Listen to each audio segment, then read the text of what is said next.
اعلی حضرت مفتی اعظم حجت الاسلام بریلی تجھے سلام۔ السلام علیکم ورحمۃ اللہ تعالی وبرکاتہ۔ مرکز اہل سنت جامعہ رضویہ منظر اسلام کے یوٹیوب چینل ہم سبق درس نظامی میں آپ کا خیر مقدم ہے۔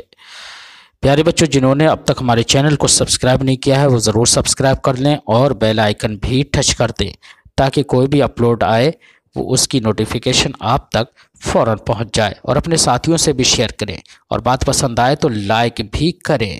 اب آپ کے سامنے شرح تہذیب کی تلخیص جو امداد اللبیب لفہم التہذیب کے نام سے ہے، اس کتاب کو پڑھائیں گے مفتی محمد قمر صاحب۔ آپ ان کو بغور سماعت فرمائیں۔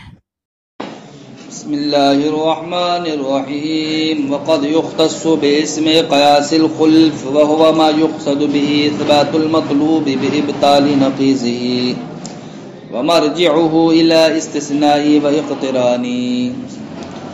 ماں قبل میں آپ نے قیاس استثنائی کی دونوں قسمیں، قیاس استثنائی اتصالی اور قیاس استثنائی انفصالی کو ملاحظہ کیا۔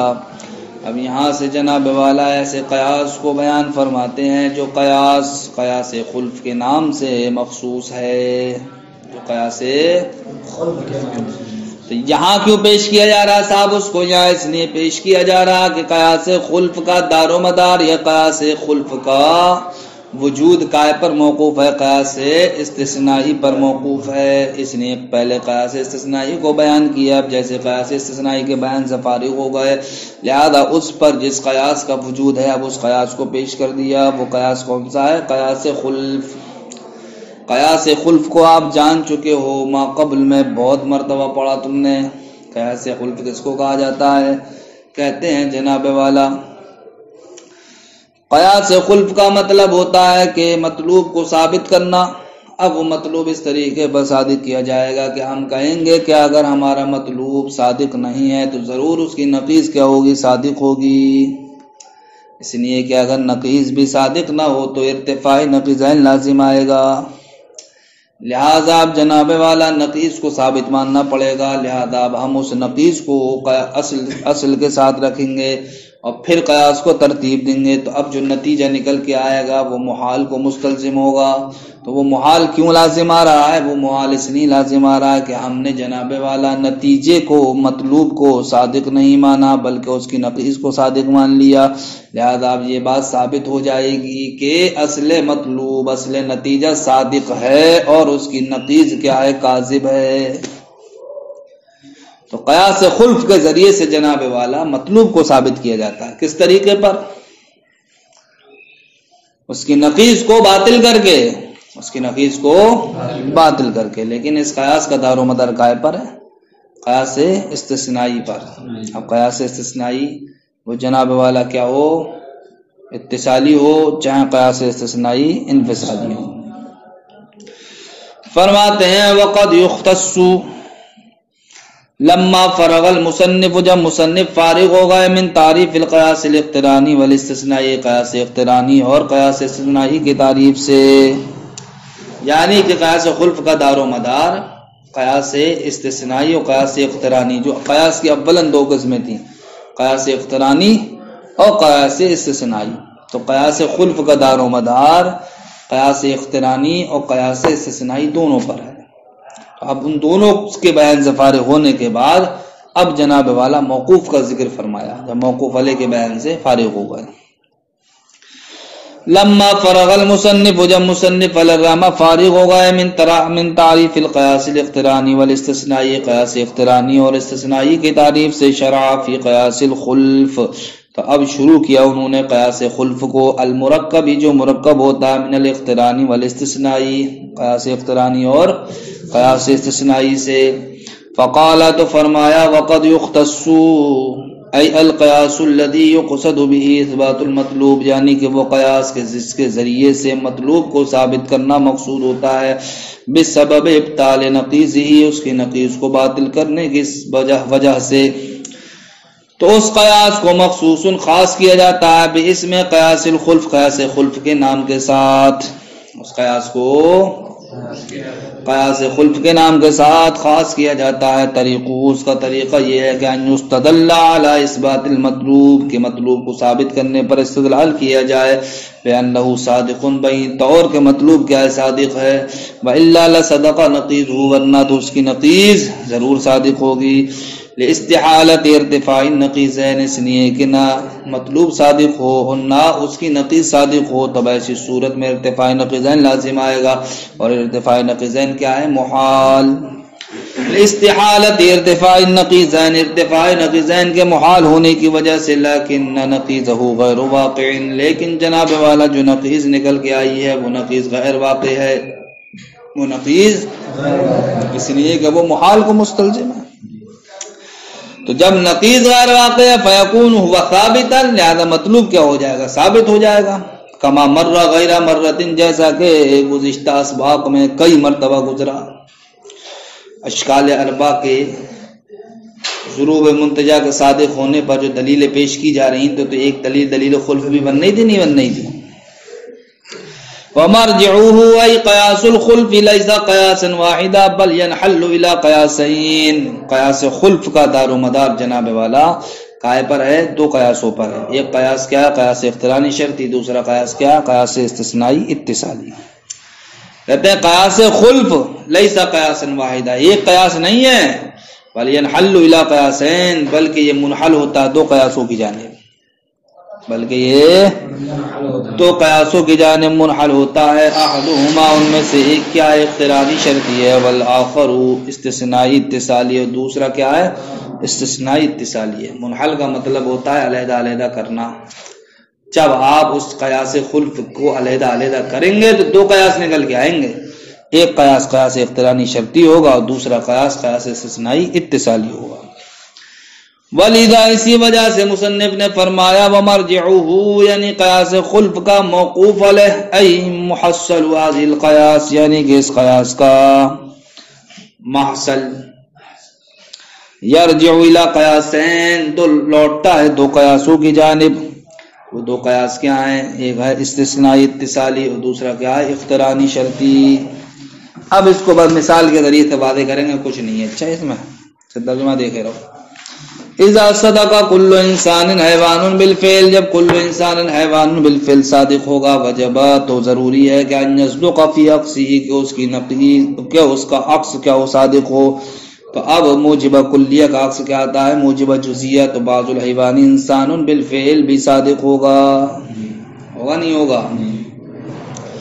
کیوں؟ اس لیے کہ آپ جانتے ہیں کہ ہر قضیے کے لیے عکس کیا ہے، لازم ہے، ہر قضیے کے لیے عکس کیا ہے، لازم ہے۔ جب قضیہ صادق ہوگا تو عکس بھی صادق ہوگا۔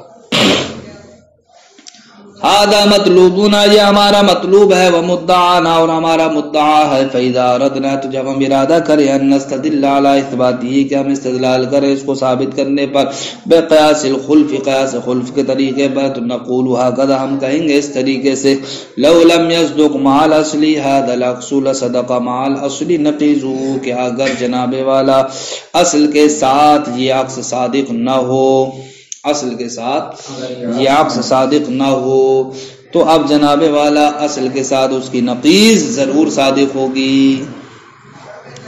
تو اب عکس کیا ہے، بعض الحیوان انسان بالفعل، تو اب اس کی نقیض کیا نکل کے آئے گی، موجبہ جزیہ کی نقیض کیا صاحب، سالبہ کلیہ۔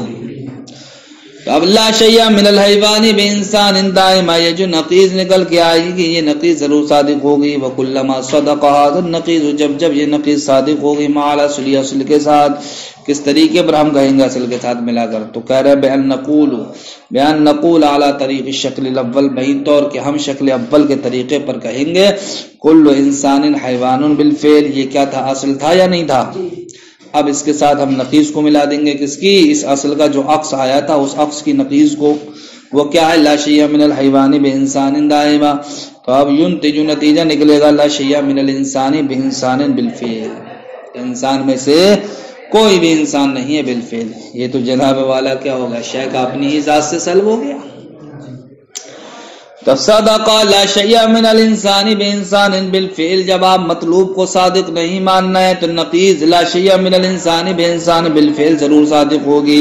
فالحاصل، تو حاصل یہ ہے کہ انه لو لم يصدق مع الاصل، اگر جناب والا عکس صادق نہ ہو اصل کے ساتھ، یا یہ کہو کہ اگر صادق نہ ہو ہمارا مطلوب اصل کے ساتھ، لصدق المحال، تو ضرور اس کی نقیض کہہ لو یا کہہ لو ضرور محال صادق ہوگا. وہ محال کیا ہے؟ لا شیء من الانسان بانسان بالفعل لیکن التالی باطل، لیکن تالی کیا ہے؟ باطل ہے. یعنی کہ جناب والا تالی کیا تھی؟ اگر عکس صادق نہیں ہوگا تو نقیض ضرور صادق ہوگی.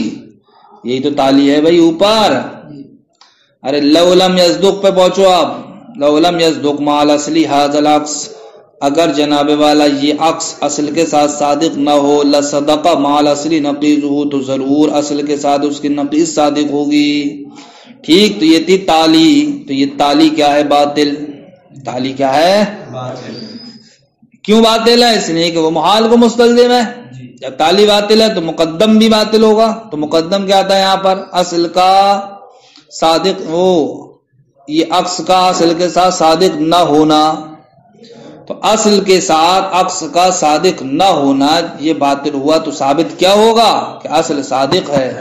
اصل کیا ہے؟ صادق ہے. فالحاصل، تو حاصل کلام یہ ہے کہ انه لو لم يصدق مع الاصل، اگر جناب والا عکس صادق نہ ہو، اصل وہ ہمارا مطلوب صادق نہ ہو اصل کے ساتھ، لصدق المحال، تو ضرور محال صادق ہوگا. وہ محال کیا ہے؟ لا شیء من الانسان بانسان بالفعل لیکن التالی باطل، لیکن تالی کیا ہے؟ باطل ہے. فالمقدم الذي هو نقيض المطلوب مثله، تو مقدم بھی جناب والا مقدم بھی وہ مقدم جو مطلوب کی نقیض ہے وہ بھی کیا ہوگا؟ اسی کے مثل ہوگا.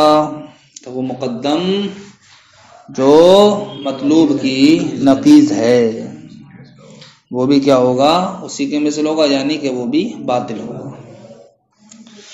وَإِذَا بَطَلَ صِدْقُ هَذَا النَّقِيض، تو جب اس نقیض کا صادق ہونا باطل ہو گیا، مع الاصل، اصل کے ساتھ، ثبت صدق المطلوب معه، تو اب جناب والا مطلوب اصل کے ساتھ صادق ہونا، مطلوب کا اصل کے ساتھ صادق ہونا یہ ثابت ہو گیا. والاکثر، تو مختصر طریقے پر آپ یہ کہیں گے فی تقریر قیاس الخلف، قیاس خلف کی تقریر میں، کہ ان نقول، کہ ہم کہتے ہیں لو لم یثبت المطلوب، اگر مطلوب ثابت نہیں ہوگا تو ضرور اس کی نقیض ثابت ہوگی. وکلما ثبت نقیضہ ثبت المحال، جب اس کی نقیض ثابت ہوگی تب جناب والا محال ثابت ہوگا. ینتجو، تو اب نتیجہ نکلے گا لو لم یثبت المطلوب، اگر مطلوب ثابت نہ ہو تو محال ضرور ثابت ہوگا. لیکن المحال لیس بثابت، لیکن محال ثابت نہیں ہے. فیلزم ثبوت المطلوب، تو اب لازم کیا آگا؟ مطلوب کا ثبوت. مطلوب کا ثبوت سمجھ گئے؟ لکونہ نقیض المقدم، محال کیوں ثابت نہیں ہے؟ مقدم کی نقیض ہونے کی وجہ سے. یہ ربط سمجھ لیو، اسی نے میں تمہیں آگاہ کر رہا ہوں کیونکہ مجھے بھی ربط سمجھنے میں چکر میں پڑ گیا تھا میں.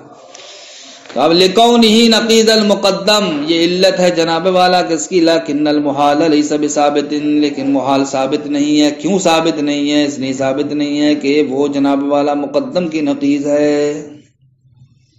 آئے گی؟ مقدم کی نقیض ہے. اس کو صحیح طریقے سے نشین کر لو. السلام علیکم.